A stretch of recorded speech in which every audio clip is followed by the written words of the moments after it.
Hey everybody, it's John from WrestleScope. It's been a while, I know, since I've done a video, done a couple of shorts, but just wanted to jump on here real quick to say hello to you guys and hit on a couple of notes here in the world of wrestling that I've been thinking about.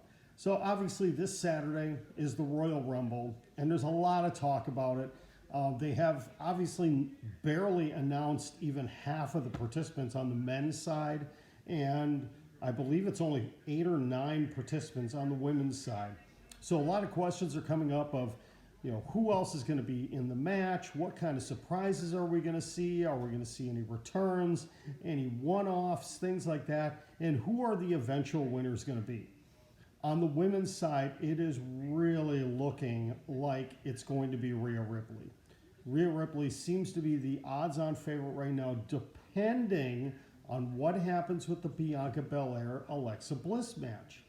If Alexa Bliss happens to win the championship, which I think there's a strong possibility it could happen, could Bianca Belair put herself into the Women's Royal Rumble and end up winning it? Well, a lot of it depends on where they put the matches on the card. I think they will open the show with the Women's Royal Rumble. They'll main event with the men's. Or they're going to start with the men's and main event with Roman versus KO. It's really hard to say which direction they're going to go. I'm recording this on Thursday, so it's really hard to know which direction they're going to go. On the men's side, a lot of names have been bantered around about potential surprises and returns. Matt Cardona. I'm a little worried. Matt Cardona probably is going to be back at WWE. He is probably going to make an appearance at the Royal Rumble. I'm sincerely hoping they're not going to bring him back as Zack Ryder. Even though he has trademarked the name Zack Ryder, and I believe he went to go trademark Woo Woo Woo as well. I'd rather see him come in as Matt Cardona. He's been on the Independents because it's a much better character. And wrestling fans aren't stupid. They know what he's been doing over the last few years. His wife, Chelsea Green, most likely going to be in the Royal Rumble. The person I'd really like to see show up, that I really think could make a huge impact in the Royal Rumble, is former NWA World Heavyweight Champion Nick Aldis. He is a free agent right now. I think he's going to end up in Impact Wrestling with his wife, Mickie James. But I would love to see him get a run in WWE. As far as the overall winner, it's a 50-50 split right now between a lot of people. A lot of people are saying it's going to be the returning Cody Rhodes. Others are saying it's going to be Sami Zayn. Me personally, with the way they're going with this Bloodline storyline, I'd rather see Sami Zayn in that main event. Give him that Kofi Kingston, Daniel Bryan kind of big moment at WrestleMania. Give him that shot. He deserves it. He has been the most over guy in WWE in over a year. I've seen many people mention it before. WrestleMania last year, leading up to WrestleMania last year, it was him and Johnny Knoxville in a comedy thing, and all of a sudden now he is in the biggest storyline in WWE in so many aspects of it. With Roman, with KO, with the Usos, with Solo Sikoa. I mean, Sami is right there. He is just as important as Roman Reigns. That's Sami Zayn. Cody, it would be a great comeback for him. I don't think it needs to happen right now. And a lot of it depends on the rumors of them splitting up the two championships. That the Universal and the WWE Championship are going to be two separate championships that maybe Roman is going to be defending twice over WrestleMania weekend. Maybe he will have maybe Sami Zayn doesn't win the Royal Rumble, but Sami earns that shot for, I guess it would be the Universal Championship, and Cody wins the Royal Rumble, and he earns the shot at the WWE title. We've seen them already working on splitting the tag team titles. Now it's going to happen with that. So as far as predictions, I was going to do a prediction stream. I really just don't know. There's too many things up in the air. My heart says Sami Zayn and Rhea Ripley. My head says Cody Rhodes and somebody else on the women's side, but I just don't know who. There's too many variables. This is one of those pay-per-views, probably the one pay-per-view of the year, that there's just too many variables to really be able to make solid picks, especially with the Royal Rumble. And again, with us only knowing 1/3 of the women's participants and half of the men's participants, who the heck knows what else is going to happen? I just hope that this is going to be a really good show. It is the first Triple H run, solely run Triple H Royal Rumble. And this is really going to define the plans that he's got heading into WrestleMania. So there's a lot on the line for WWE in this pay-per-view. I'm excited.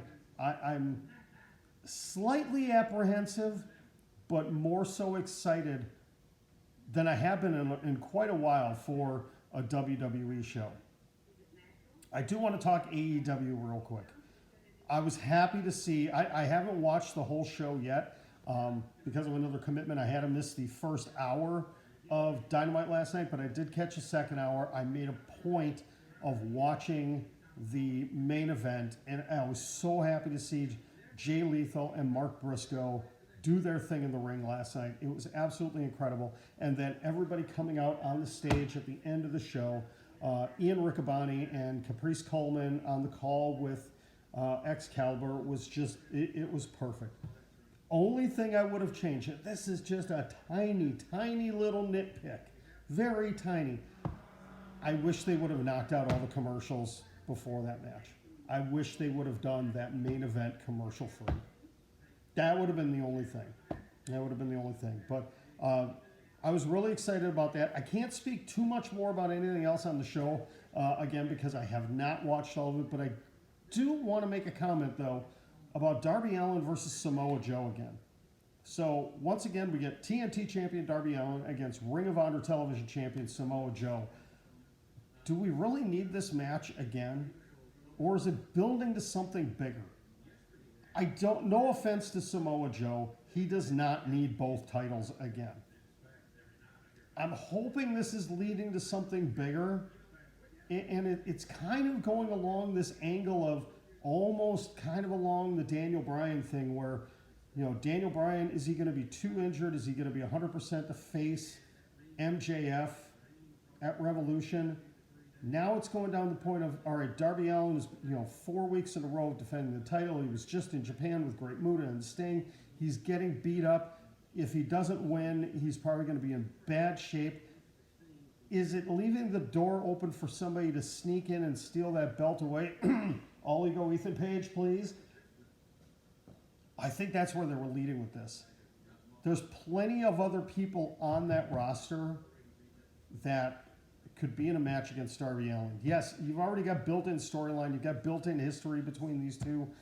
Joe never did get a rematch for the title. Not that rematches are guaranteed. I don't know. It's going to be a good match. I know it's going to be a good match since it's no holds barred. I think they're leading to something else. I already figured it out. We haven't seen him in weeks. Wardlow. We're going to see Wardlow back next week, and he's going to cost Joe the match. That's what... All right. Mark it down as a prediction. I think that's all I've got for now. I'm hoping to be able to do a live stream at some point in time this weekend. You guys know I had to take a break for a little while. I'm not going to be able to do live streams the way I did them before, just because of finances. I'm going to be honest, just because of finances. I've had to put a pause on my StreamYard subscription and Buzzsprout and a few other things for probably at least another month. So I'm going to hopefully do a live stream here on YouTube over the weekend. I have to see how the weekend works out. I will record a video on Sunday, though, the aftermath of Royal Rumble and kind of my thoughts of what's going to be moving forward. But I greatly appreciate everybody tuning in. Greatly appreciate you watching. I'm going to try doing some more shorts, doing a lot more stuff on TikTok. So please, please, please, if you're on TikTok, find me over there at WrestleScope. doing stuff once or twice a day over there. So would greatly appreciate it. Thank you so much. You guys are awesome. Especially the new subscribers. I appreciate the new subscribers to the channel. Thank you very much. On our way to 1,000, trying to get this channel monetized. I'm going to be honest. That way we can keep going with things. So have a great day. Rest in peace, Jay Briscoe. I know it's been over a week, but still, we're not going to forget you, man. All right. Love you guys. Talk to you soon.